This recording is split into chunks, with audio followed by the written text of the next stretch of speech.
Hey everyone, this is Travis here, and it is week 10 of the NALCS. We're at the very end of it, and I'm joined by Pr0lly. How's it going, Pr0lly?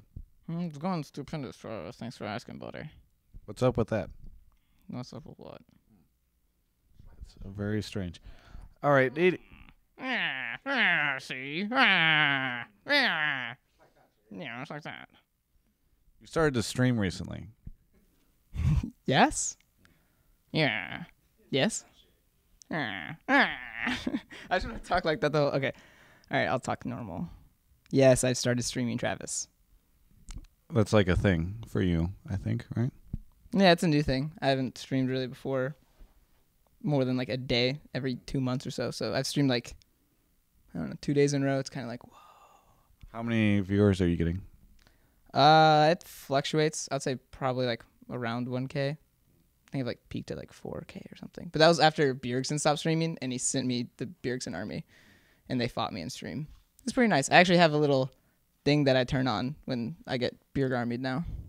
What does that mean? When his viewers, when he stops streaming and the viewers come to mine, there's this like purple text that just runs across my screen that says Bjerg army, Bjerg army, Bjerg army. So Sounds like a specific word if you just say it really quickly, like beer army. yeah. It sounds like beer origami. Yeah. Mixed in one. Beer army. Yeah. Now I don't know if I'm saying that or beer army. I don't know what I'm saying anymore. I'm just gonna stop talking. See. You guys just played against Dignitas in a very strange match. You guys tend to have just odd matches. And that one, there were several moments where it's like, you guys are going to lose. Oh, they're going to lose. Oh, you guys are going to lose. It's like you could not, both teams did not want to destroy each other's nexuses. Or nexi? I don't know. Nexi. Yeah, nexi. Yeah, there's a lot. They made a lot of really good plays for like being behind. I think they were behind. Yeah. I assume they were because we took a whole lot of dragons and we took Baron and stuff.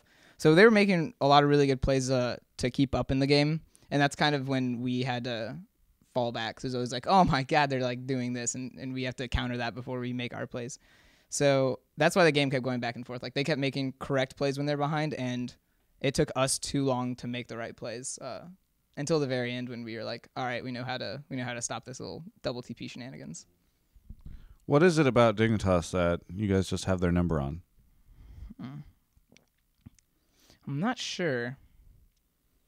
Top lane one, right? Do you remember? It was like really. Yes, I think top lane one. I was like up CS mid, and that was Zig, so that's obvious. So we had like pressure top, pressure mid, and then bot one. So we basically just had winning lanes, so we were able to like get a small lead, and then we spent a lot of time yesterday reviewing our game against LMQ and seeing what we did so wrong in the mid game, because we had an early game lead in that game too, and we were like very confused at what we needed to do or what we needed to get our fights and stuff. So that's what we did for this game. Is we reviewed what we needed to do, and once we got our early lead, we were like, all right, we just spent like 3 hours yesterday talking about what we need to do. So let's go execute it, boys. So we kind of were able to follow the plan that we wanted to yesterday, but we did it in this game. If we did it in the LMQ game, what we played today, it would have been a nice win to have. Well, you're learning, it seems. Do you think that your champions or your individual players are just maybe better than theirs for winning in lane, or do you think it was just like a team comp thing? I think it was mostly a team comp thing because, yeah, I would say like top lane and mid lane, I would say their solo laners are pretty equivalent skills to ours. I wouldn't say like we're better or they're better. The matchups, I think we were able to play better. They also had Nunu though, so Nunu doesn't really like, I'm not going to die to a cast and OTP and a Nunu. So I was able to play like really disrespectful mid because it was like, you can try to kill me, but I'm just going to run away. So I was able to play a lot more, my style because of what they picked. So I wouldn't say it was, I beat Shifter necessarily. It was like, well, the picks allowed me to win that lane. Yeah, what's up with Caston? Because normally a lot of people have this discussion. Normally he just gets banned, So why is he showing up? Well, I'm really confident in that matchup, and I actually have a couple of other champions I wanted to play today.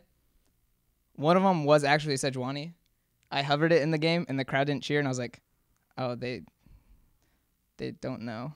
that I actually want to play Sejuani. Like, we actually practiced the matchup yesterday, too. Because it's a really strong matchup. Believe it or not. It's really good in team fights and in lane. Sejuani beats the shit out of Kassadin. So I really wanted to do that today, but it was like, well, we haven't played with it as a team, and like we had more solid picks. So like Ziggs kind of fell in that way.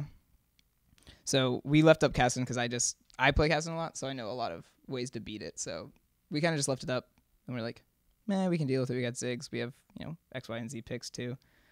And then I'm not sure. I don't think Shifter knows that matchup very well, the Kassadin Ziggs, because it's really hard to get Kassadin practice nowadays. Like, you basically had to know how to play Kassadin a year ago to know how to play him now.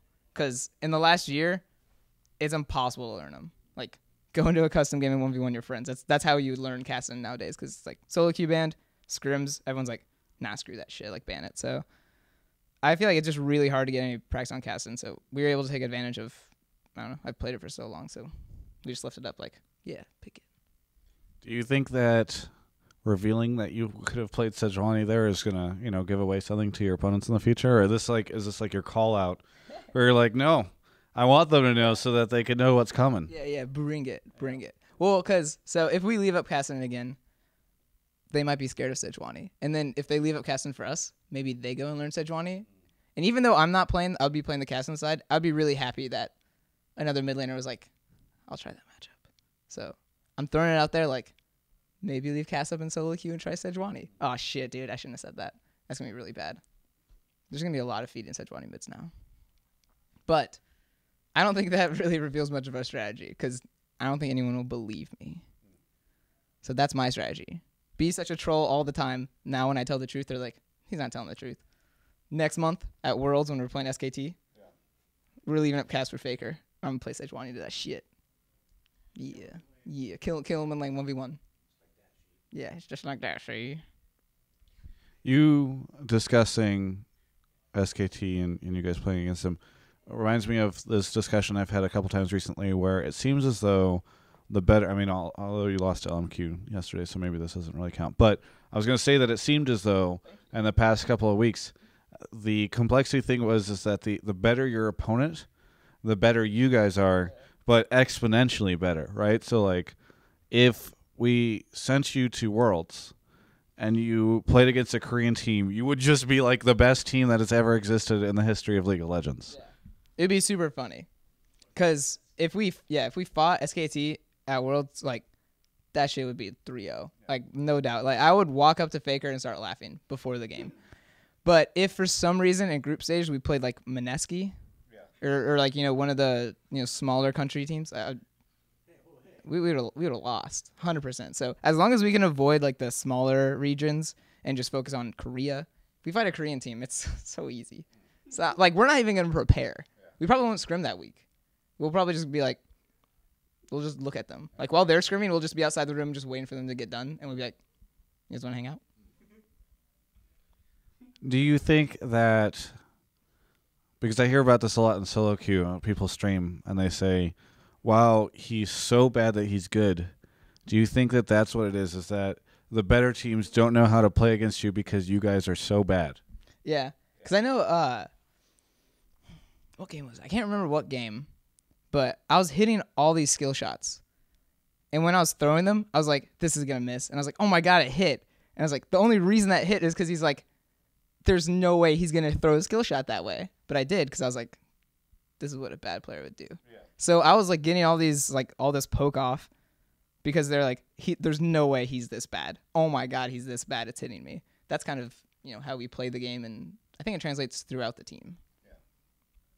So you're just like the sludge that would spoil Faker's well-oiled machine with all the sick mechanics in it. You just be like this sludge, this gooey stuff that would just ruin the whole machine. Well, we're more like we look like a tiny little puddle, right? But when you step in it, it's like a 30-foot hole in the ground. Yeah. That's what we are. So you look at us and you're like, it's not that bad. And you're like, holy shit, now we lost. That's what Faker would say. The post-game interview against me and Faker, he'd just be like, holy shit. And then the interview would cut off, and that's all he said. I mean, would he say it in Korean, though? No. He would say it in perfect English. No accent. Holy shit. We just lost against Complexity. Oh my god. Yeah, maybe he just wouldn't even talk. Yeah, I feel like all of SKT would just not speak for like they would all go mute for at least a week. They like the brains just couldn't compute. Yeah, I mean, they're not even the best team in Korea anymore. doesn't matter. Faker. That's fair. Yeah, you know that's fair. Do you think that TSM, LMQ, and Cloud9 are now hands down the best 3 teams in North America? Wait, say it again. Do you think that LMQ, Cloud9, and TSM are hands down the best 3 teams in North America? No, I think the meta did shift within the last like week or so. The way NA's been playing, so like CLG's been losing games, but I still think CLG is a huge threat. So I mean, they've lost 4 of their last 4 games. Yeah. Well, the meta shifted, so this is obviously not a meta that favors their team. So I don't think it's really. Yeah, let's say I would agree with you for this week or so. I'd say maybe next week it could drastically change. So I wouldn't say anything's like solid in NA right now because all teams are really ready to just jump on the next hype train or the next like meta shift and just take advantage of it. So I see C9 staying at the top for sure. Well, LMQ's at the top right now. No, I mean like top 3. Motherfucker. Did that pick up? Anyways, LMQ. Yeah, LMQ. I don't think I'm not even sure if they can drop down out of top 3 at this point. Oh, really? They're guaranteed top 3? Guaranteed top 2? Okay, so I'm predicting they'll stay top 2. Okay. Well, that's a bold prediction there. Hey, you know what? I might get a lot of flack for that, but I'm ready to take that heat. So what? We got one more spot. So between TSM and CLG, I don't know. TSM just got Lust Boy, and Lust Boy's pretty much a beast. So I would still say it's a battle for 3rd place. I predict C9 staying where they are, but I could also see like TSM C9 or TSM CLG just being like rawr, and C9 being like, oh my god. I doubt that'll happen, but it'll happen. I mean, we won games, so crazier shit's happened. You never see CLG somehow make this like bold upset situation. Like either they're doing as good as people predict, or they're doing like way worse than people expect. There's never a time where they exceed expectations, I feel. No. Do you not remember like in season 2 and season 3 before LCS? Well, season 3 was LCS. Okay, season 2. Anyways, they would like lose in the first or second round in these tournaments in his double elimination. So they'd sit in loser bracket like really early on, and then they would get back to the finals like every single tournament. That was a 80% different team. That doesn't matter. Still got one guy, bro. Yeah. Okay. Like Double Lift has like a virus that allows for these things that has somehow contaminated the other 4 players. It's the comeback aids. You start off losing, you got the comeback aids, and boom. I can make that joke. Don't snarl at me over there. Anyways, yeah, I can see CLG still doing some kind of upset, especially because they just went 0-4. This is prime CLG time to go 4-0 in Super Week, and everyone's like, the fuck? I just don't ever think I've seen that happen before, where they have gone 0-4 and then suddenly been 4-0. But now that I've said that, there will be a top comment that'll be like, these are the weeks in which they've done this throughout the course of the last 5 years. Yeah, where are your stats, bro? Spellsy at ongamers.com has stats for people who want to check those out. Shameful plug. Shameful. I'm just helping out my stats, bro. You have any shout-outs, any plugs, anything you want to say? Yeah, shout out to my sponsors, Sound Blaster, Cyberpower PC, Creative, Corsair, Newegg, Twitch, Don't You Dare, Scuff Gaming, the Extra Phoneware, and Complexity Gaming in general. Really awesome. They're helping us out a lot and being supportive, and that means a lot. Oh, yeah, and my fans. My fans are actually... You remember last time when I brought up the smiling thing? You have no memory. Last time I brought up my fans... I don't listen. All right. And then today, boom, people were like beating me at smiling and shit. So now I think I have a competition. So next time I'm going to beat you fans and smiling, not beat you physically. Just clearing it out. Yeah, see? Sure. Are you still single, by the way? I'm single for you, baby. Check out the rest of our coverage of all things esports and romance at ongamers.com, and also subscribe to our YouTube channel.